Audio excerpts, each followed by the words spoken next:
Hello guys, welcome to all தான் நம்ம dean healthy kitchen. டக்குன்னு பண்ணுற பிரியாணி. இதுக்கு பிரியாணி அரிசி எடுத்திருக்கேன். 400 கிராம் நான் எடுத்திருக்கேன். இதை ஒரு 3 தடவை அலசிட்டு ஒரு அரை மணி நேரம் நான் ஊற வச்சுக்க போகிறேன். ஊற வச்சதுக்கப்புறம் பிரியாணி கடாயில் 2 டேபிள் ஸ்பூன் எண்ணெய், 2 ஸ்பூன் நெய் ஆட் பண்ணியிருக்கேன். இது துளசி பச்சை அப்படின்ற ரக அரிசியை நான் எடுத்திருக்கேன். இது என்னோடய ஃப்ரெண்ட் இப்போ ரீசண்டாக சொன்னது.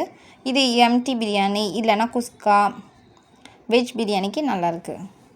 இப்போது இது சூடானதுக்கப்புறம் 2 துண்டு பட்டை, 3 கிராம்பு, ஒரு அன்னாசிப்பூ, ஒரு கல்பாசி, 4 ஏலக்காய், கொஞ்சம் சோம்பு இதை ஆட் பண்ணியிருக்கேன். இது பொரிஞ்சதுக்கப்புறமா ஒரு கைப்பிடி புதினாவை பொடியாக கட் பண்ணி ஆட் பண்ணிக்கிறேன்.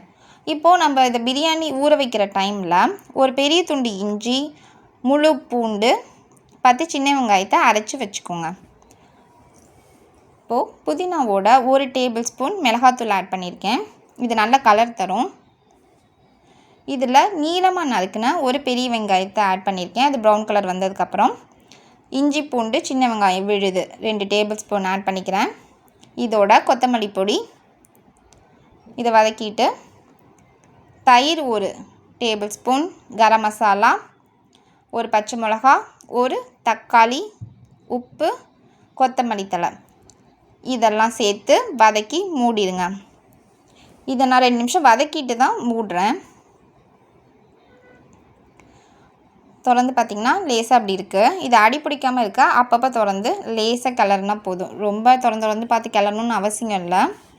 அது ஃப்ளேவர்லாம் போகாமல் இருக்க மூடி போட்டு வதக்குறது நல்லது. இப்போது ஆயில் எல்லாம் பார்த்திங்கன்னா வெளியே வந்துருச்சு.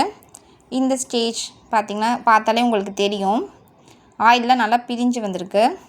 தக்காளி நல்லா மசியணும்னு அவசியம் இல்லை. ஏன்னா புளிப்புக்கு நம்ம தயிர், லெமன் எல்லாம் ஆட் பண்ணுறோம். இப்போ நான் 1க்கு 2 கப் அளவு தண்ணி எடுத்திருக்கேன். அதில் லாஸ்ட் 2 டம்ளர் தண்ணி தண்ணிக்கு பதிலாக தேங்காய் பால் ஆட் பண்ணுறேன். உப்பு காரம் எல்லாம் இந்த ஸ்டேஜில் செக் பண்ணிக்கோங்க. இப்போ மூடி போட்டு நல்லா கொதி வர வரைக்கும் விட்டுட்டேன். இப்போது கொதி வந்துடுச்சு. கொதித்ததுக்கப்புறமா ஊற வச்சுருந்த அரிசியை இதில் ஆட் பண்ணிக்கோங்க. நல்லா மிக்ஸ் பண்ணிவிட்டு மூடி போட்டுருங்க.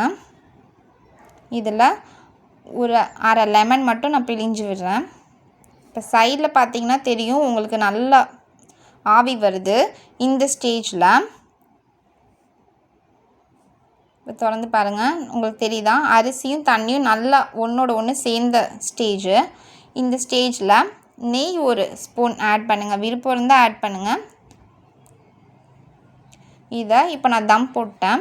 தம் போட்டு ஒரு 5 நிமிஷம் சிம்மில் வச்சு ஆஃப் பண்ணி 20 நிமிஷம் அதை டிஸ்டர்ப் பண்ணாமல் விட்டுருங்க. திறந்தீங்கன்னா டேஸ்டான உதிரியான பிரியாணி சூப்பராக ரெடியாக இருக்கும். தேங்க்ஸ் ஃபார் வாட்சிங்.